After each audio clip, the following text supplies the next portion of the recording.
করতে পারবে অবশ্যই হামজা ওরফে সৌরভ তোমার সঙ্গে চলবে জাসিদে ফুটবলার অথচ থেকে সেই বিমান লম্বা বাড়ালেন অথচ বিমান সেখান থেকে চলার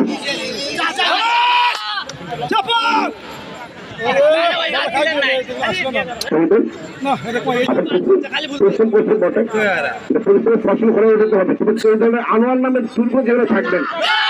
আক্রমণ তত করে দুই লক্ষ লাইন থেকে বেরিয়ে সবাই থেকে কাভার করতে প্রচেষ্টা একেতে এতদিনের সুন্দর খেলা বাম প্রান্ত থেকে এক দর্শক বলছেন পাশে হেনা কোথায় কিভাবে হেনা বসে আছে হেনাকে খুঁজতে থাকা যায় বাপ্পালে যান নাকি অবশ্যই আক্রমণ থেকে থেকে পলাশ ব্যাগিং করলেন সেখান থেকে আবার পলাশ প্রচেষ্টা বাড়িয়ে দিয়েছে অসাধারণ আউটস্ট্যান্ডিং ফুটবল দুই নম্বর সচিব হাই সচিব এবং অস্থির সচিব